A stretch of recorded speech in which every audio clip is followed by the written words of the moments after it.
everyone. Welcome, good morning, good afternoon, whatever time zone you are in. We are all here now for umbraCoffee episode 276.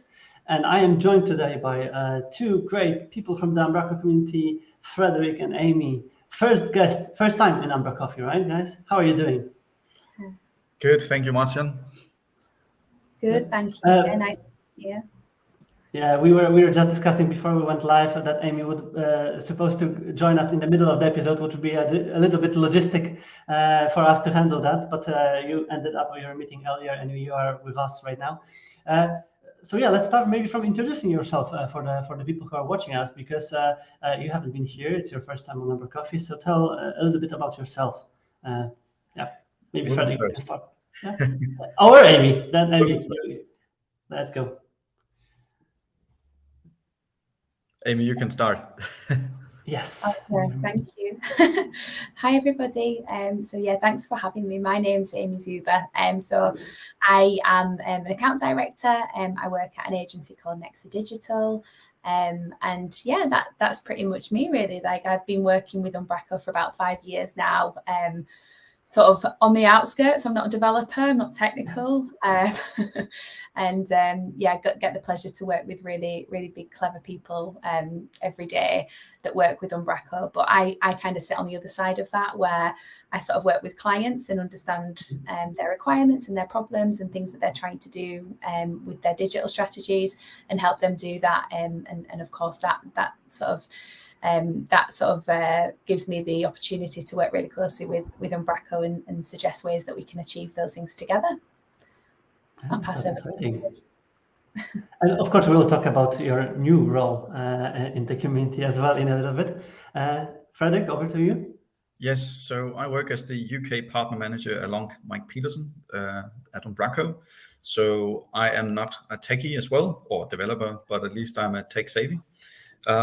My job is to strategically implement Umbraco in all of the agencies in the UK, and also to advocate for Umbraco to the whole world. And this is what I'm doing through this sustainability team, because I saw some compatible, sustainable advantages in this team. So it's going to be very interesting. And I can't wait to tell everybody about what initiatives we're going to have very soon. Yeah, that's great, and thanks for joining me today. Callum is attending NDC Oslo, so he might be watching us as well today. But yeah, you've mentioned the sustainability team, and of course we've been discussing this before because the applications were open. There were a lot of people applying, and now we've seen the article this week that the team got selected and that it got announced. So Frederick, maybe you are as a steward, one of the stewards of the team. Tell us more about the process, the motivation, and generally what was behind the scenes when the team was announced and formed.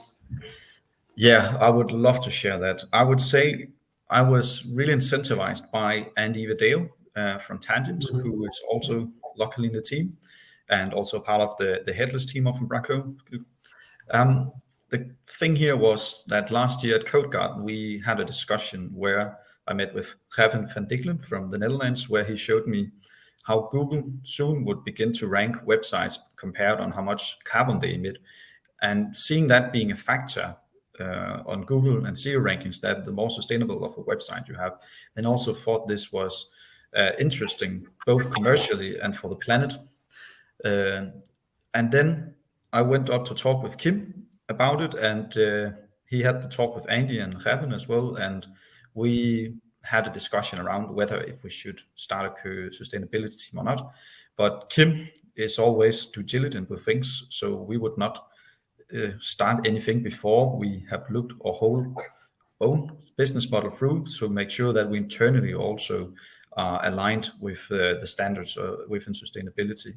So before we would communicate anything about it, we would also make sure that we were right in every aspect of the company. So that took some process, and we had Javier coming from Too Good To Go. Javier's role in Too Good To Go was being a CMO, and he spoke with a guy who had a PhD in food waste before they could say that they are compliant with the product. And he said, if we need in Umbraco a way to build a pillar of knowledge around this. How could we do it? How could we incentivize people, and how could we build this together and spread the word out to the community? Because out of the box, Umbraco is actually really sustainable. The ideology behind Umbraco, the CMS itself, is basically that you have an empty shell of a CMS, and then you build on top of it, and you only build what the client needs. If you buy a proprietary software, you would buy a package of 10 products, and you maybe only use half of it. So the ideology behind Umbraco is already sustainable, but now there's bigger demands. We need tangible products, we need tangible practices as well. So I had the talk with Javier, and he looked me in the eyes, looked down at me and said, if we're doing this, we're doing it right. So we need the best people. And then Lasse came to me a bit after, because Philip also began to involve in this. And I think back in January this year, we have set this, and we began to draft it up. We already had a LinkedIn chat group where some of those who already had an interest in it would have some inside knowledge before we did it. And then we did the draft, and we had many applicants, and they are really, really strong people in this field. I had a hard time picking the team, so we were actually looking into the skill set of the people there who had the same ambitions around it as we had. So it was a tough process for me, because Lasse and I had to spend a lot of time on it. Just by designing this, I think we spent 2 days evaluating. We agreed on it, the most of it, and now we have this really, really brilliant team. And the first meeting is here in the 1st of June, and I can't just wait to get started. So yeah, that's where it started, and this is where we ended. And I also hope that Amy can bring some perspective from the other side, being an applicant, because I was kind of picked by myself. So I would never make the bar if it wasn't that I were the steward of the team. I must admit that. But at the same time, I can just say that I was attending the same talk by Andy, and we discussed it before we're going live here on the Partner Summit. And from my perspective, I really like the fact that there is a quote also in this article on Umbraco blog. It's like, make digital sustainability a reality. It was like something for me when I completely didn't realize that something like this might be affecting our code, our implementations, and opening an eyes on that one. Did a lot of the positive, I would say, impact on me and activities which we are doing. And I'm sure that Amy, you and also your great team, who was, I knew that they were involved on this topic from very beginning. You did it before it was known for the wider spectrum. And maybe you can tell us more about your approach to the team. What are the experiences you can bring there, and what are your expectations also from the activities of this team? Yeah, definitely. So I think, we as an agency, we sort of started on our sustainability journey sort of back last year, and we was just starting to think about things from a bit of a different perspective. We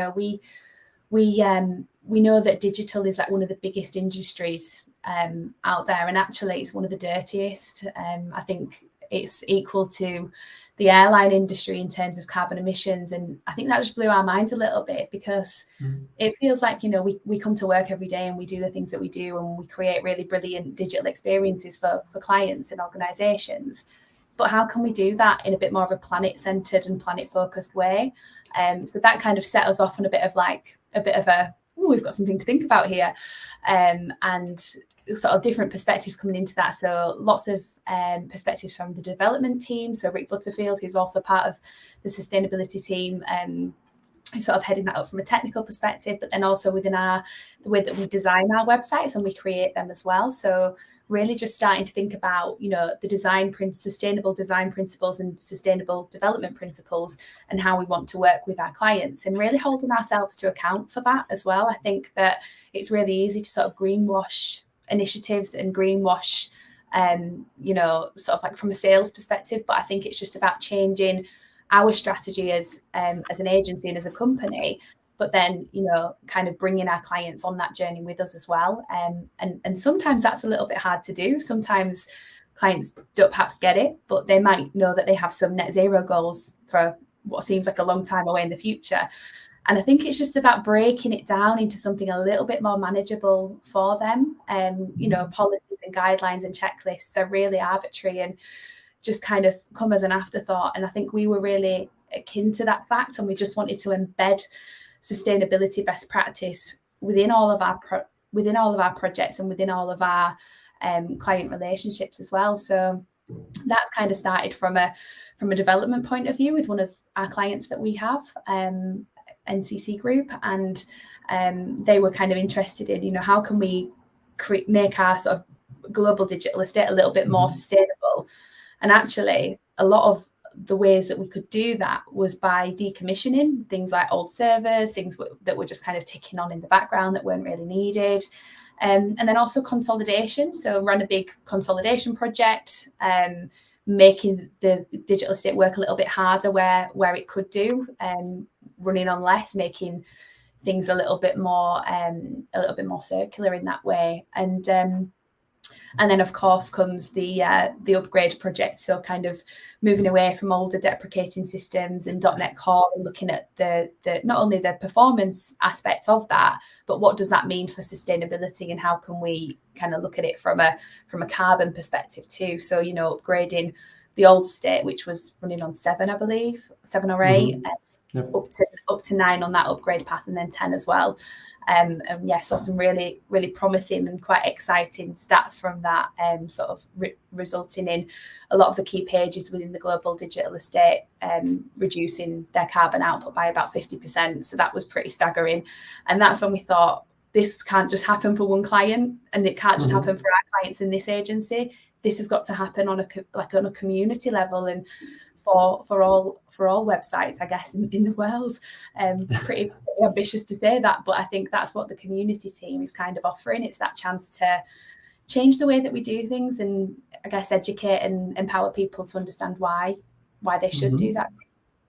Yeah, Sorry, I think this is very important, and I think this is your role from the client facing perspective is also challenging these days, because I'm also working a lot with the clients on the agency field, and we know how hard sometimes it's to convince them about some investments needed in the specific areas, and they sometimes also don't know about this need for that. But I was participating in one of the phases of the choosing the vendor, and it was exactly stated that if the vendor is doing some activity around the carbon field, and if we are making the sustainability a part of our projects, and it's becoming a thing. So right now it's seen on the kind of tender processes, request processes. Some companies are actively building these forms of activities in their in-house teams. So it will be a thing, and you've already noticed that very early. And I think right now talking about it will definitely help us a lot, because the questions, like even Craig right now raised the question,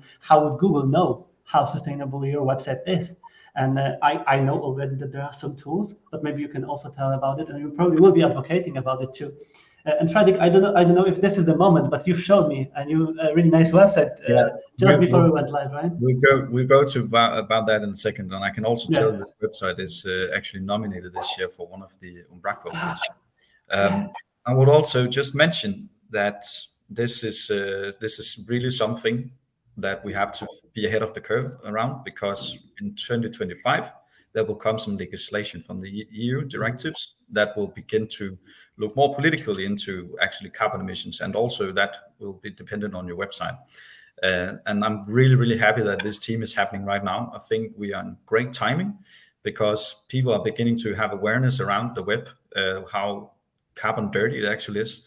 But I think we are in the right spot here in the Umbraco and the community, because we already have a product that is environmentally friendly out of the box. And now we will just actually look into making practices around it even more environmentally friendly, and come up with packages, hopefully, or with integrations in the CMS itself that will actually, out of the box, make people more aware about sustainability and pick us because of this consumption-based alternative on the CMS. And I think if we do this right, I think this will be one of the major factors in the future of people choosing the CMS. I already see it often right now when we have tenders. I would say at least 8 out of 10 of those in the UK.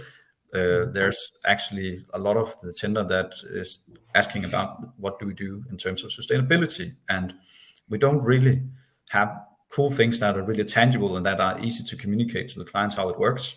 But that is what this team is for. and is to help all the agencies that are working with Umbraco, so everyone knows about our practices, and also team will come out with best practices around building a sustainable website. So we could be front runners in this, and I believe if we do this right, then it will give back to everyone working with Umbraco. Yeah, that's perfect. And once again, just to bring this amazing people who joined the team, they all couldn't be here today, but definitely they will be possible to be met around the globe on the events, on the situations, the meetups, on the everything. There is a Codegarden talk aligned by Andy as well for this year's agenda. So there will be plenty of opportunities to really dive deeper into the topic. And of course, I heavily encourage everyone to just go and see the recent Umbraco blog about all of the great people and their experience, also in their involvement to the team. Because, and Frederick, as you've mentioned, there is a plan right now to have a first kickoff meeting with the team, because it got just selected, right? It's a very fresh thing. So the first kickoff meeting, then the roadmap, the plans. Is there any way that other people from other, maybe from the outside of the team, can contribute to these activities? What if someone has something to share? Already happened before we had the first kickoff meeting. So Lasse, he is always around visiting the agencies, and then he talks about the sustainability team, and then someone missed the post on LinkedIn because they wanted to be a part of it. As you see, majority of people on the team is actually from the UK, and we quite a bit, because the only Nordic people in there are the stewards from Umbraco. But apparently Nordic people, they don't go on Twitter to see when there's a draft for sustainability team. But Lasse already had a lot of good feedback on it, and something other agencies do. So I'm quite sure we will channel it somehow. So we will bring things up in the sustainability team that comes externally. So we are open for that. But I'm not sure how we will channel this information as of yet. But I know that we will come up with some ways to do it. That's great. And last but not least, just to show this website, because you've mentioned Umbraco Awards, and there is a specific category on this year's Umbraco Awards, which is about analyzing and validating the green state of the project and the website. And we've been talking about it here with Philip and Kim as well, that there will be a way of measuring it.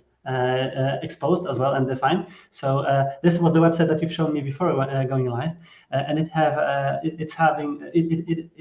really nice feature to reduce the carbon footprint by just selecting the toggle here. And this is the standard website here, but if we'll decide to reduce the carbon footprint, it just shares what is the most essential, so the content without images that takes a lot of processing time, machinery, and everything else that can increase this factor. So there are the ways, there are the also metrics that can help us in measuring it, and I'm just sure that if we will join the Andy's talk and people's and your team's activity from now to the future, we'll know more and learn more about it, and also how we can make this topic reality amongst our teams and our projects. So that would be really lovely to follow. And I just keep fingers crossed for another great team and another great activity. And be sure to reach out to us as well. We can share all the outputs, all the activities, and everything what cool you will be doing and how you will be impacting the team and the community from now on. So that's cool. Amy, do you want to add anything else? Do you work on any kind of projects like this recently? Do you have any specific additions to the nominations from this year's Green category on the Umbraco Awards?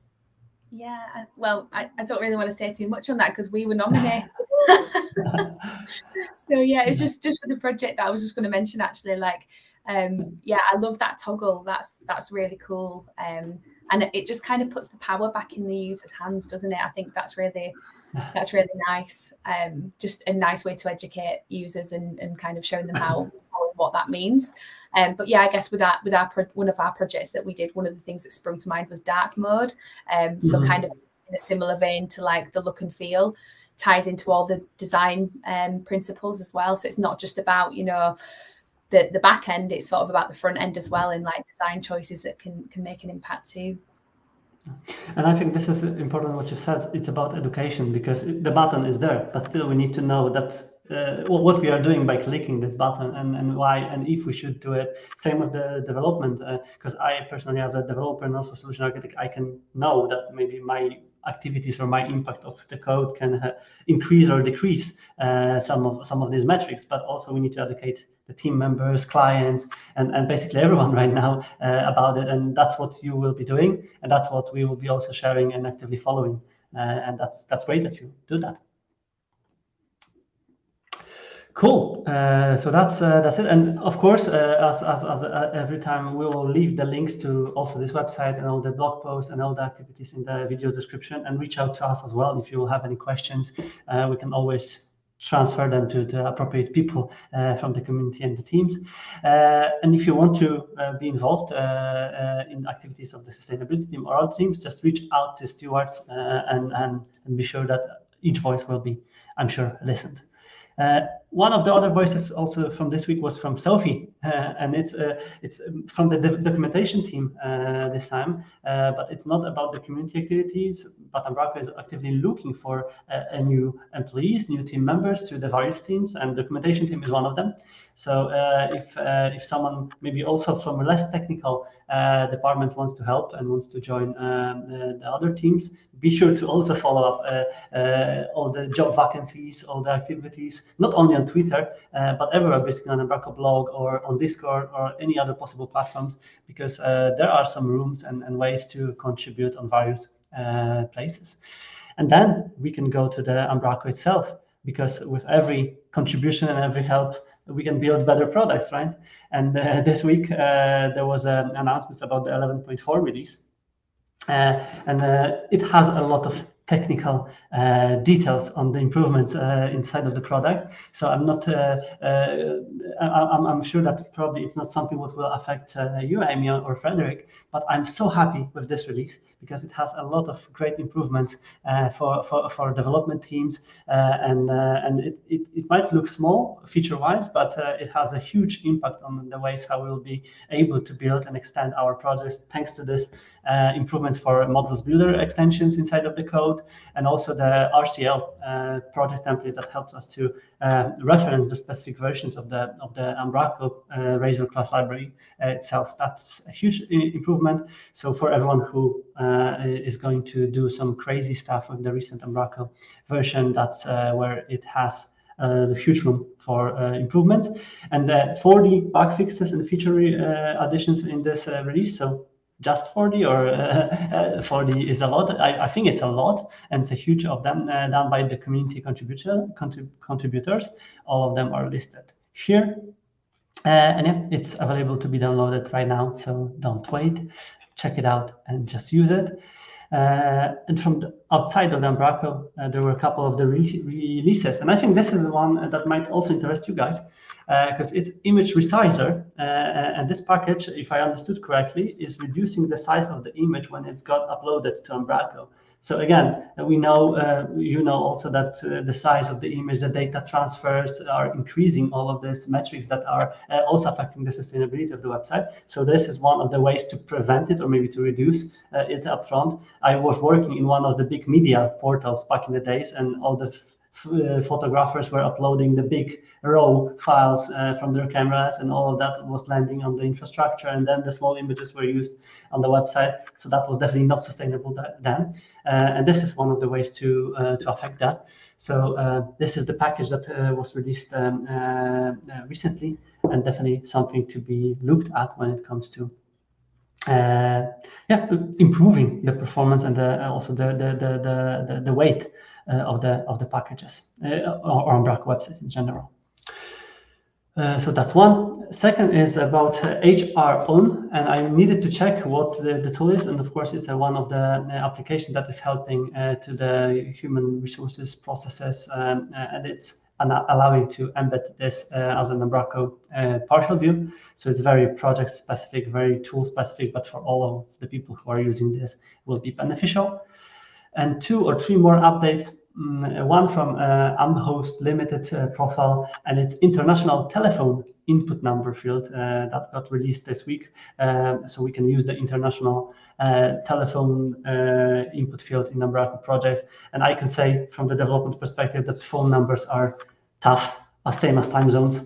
And it's very interesting to try to unify that, and it seems to be a standard which got implemented here. So be sure to check it out.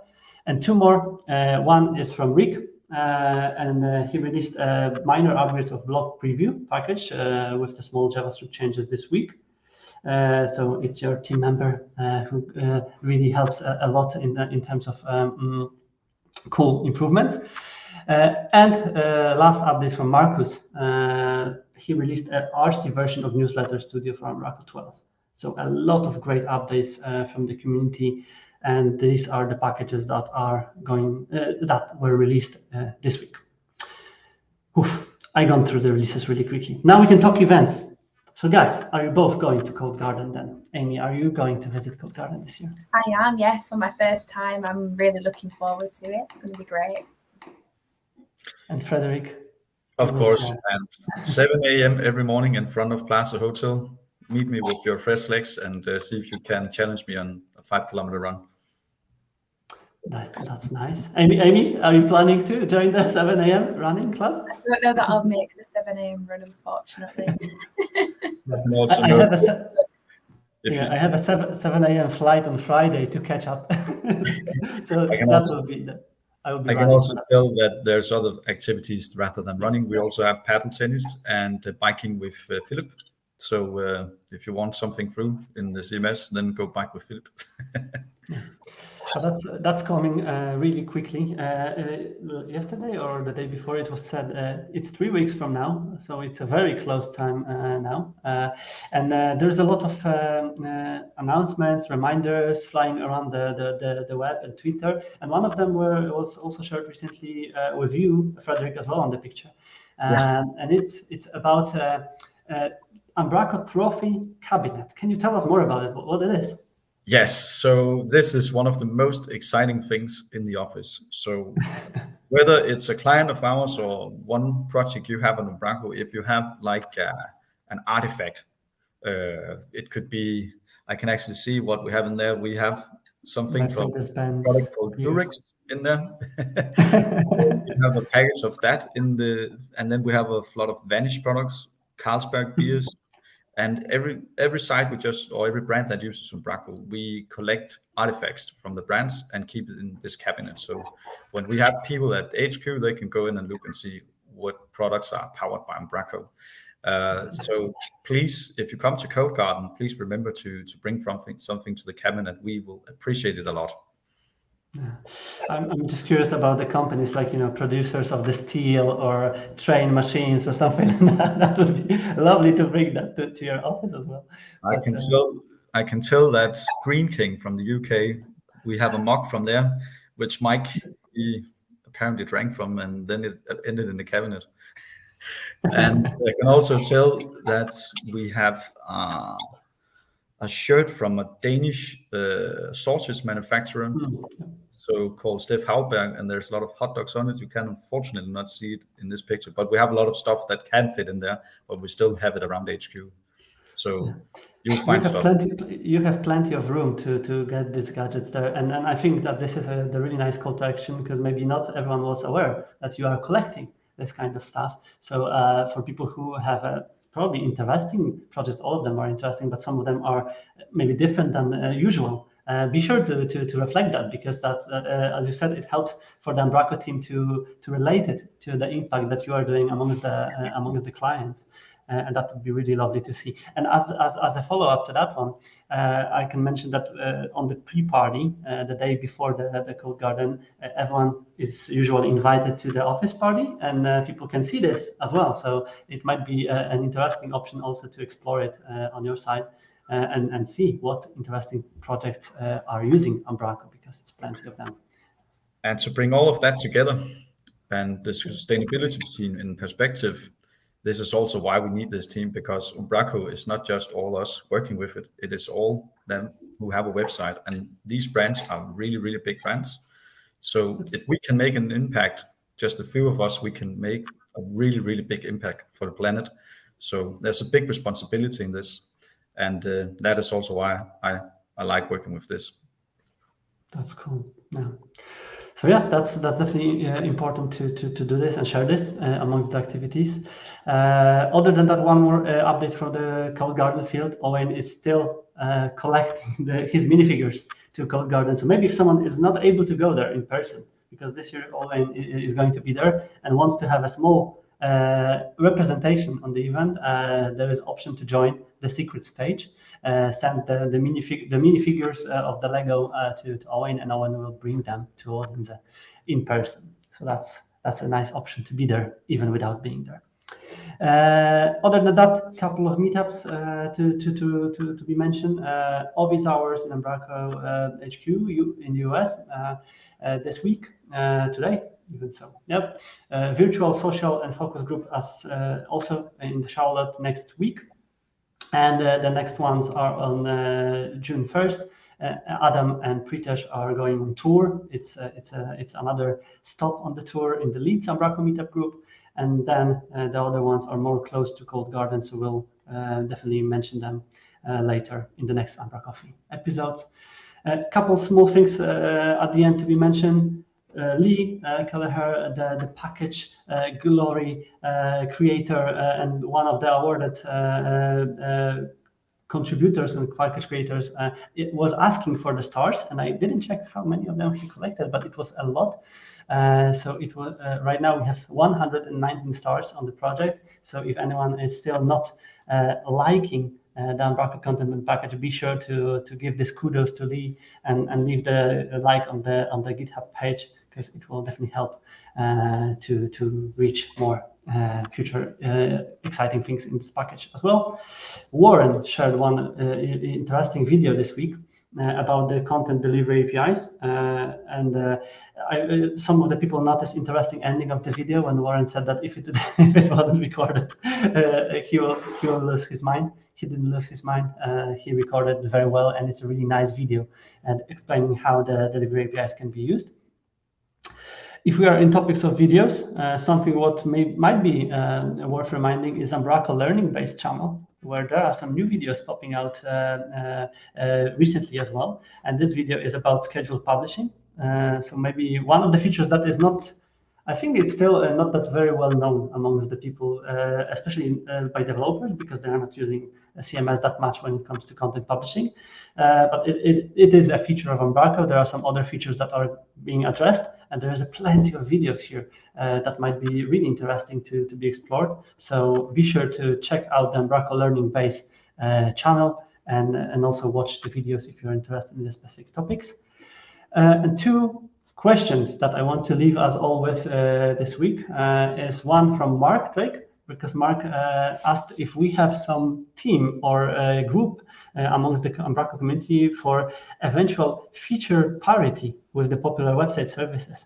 So something, for example, to not build another feature from WordPress or another feature from Squarespace or Webflow, maybe combine forces and do something like this together. And I think that one of these teams was in Umbraco looking for some integrations, but there is no room for, or yet a group like that building features together and packages together. So maybe join Mark and think about it if you want to contribute somehow. And maybe another Frederick idea to some kind of maybe not a community team, but general activity on collecting the inputs like this, because I'm sure that the features are being replicated all over, and we are doing the same things for different clients multiple times. So yeah, maybe that's an idea to share. And last thing on my list, Andrew is asking and is looking for the ideas and feedback on Umbraco background jobs. So not scheduled publishing only, but general Umbraco background jobs.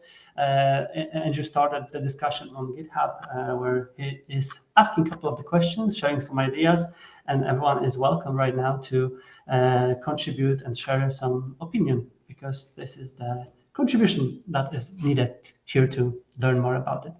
And that's all what I collected this week. So as usually, plenty of things, plenty of updates, and a lot of exciting things ahead of us. So yeah, once again, Amy and Frederick, thank you for joining me today for this quick walkthrough of everything what you are going to do together as a part of the team. Big kudos and high five to everyone who got selected to the team. And I think this is exciting to see so many old and new faces as well to contribute together to that. Do you want to add anything else at the end of the episode, Amy, Frederick? Not from me, just thank you. I would just say most of the sustainability team is actually attending either the Business Summit or Codegarden this year. So please feel free to ask any of the people from the sustainability team if you have any nice thoughts that we should bring on the table. We are all ears as of now before we decide on where to focus on. So please reach us, or you can also reach me on my email, fkl@umbraco.com, Foxtrot Kilo Lima @umbraco.com. Perfect. Yeah, and definitely let's educate ourselves as well, because there will be plenty of knowledge shared on the business summit, also on the conference itself. So we, as a people who will be attending it, we need to make sure that it will be distributed further and that will not end there, and I'm sure it won't. So be sure to share your knowledge, and for all the people who are having something cool to share, you know where to find these people, you know who they are, and be sure to do that and help each other to be more sustainable and make this digital sustainability a reality amongst our Umbraco projects. So yeah, once again, thank you very much for joining me today. Thank you all for watching us today and being active on the chat. And as usual, see each other next Friday, and share your ideas, like, subscribe, share this topic amongst your friends and colleagues. And yeah, let's catch up next Friday. Thank you very much, everyone. Cool. Bye-bye.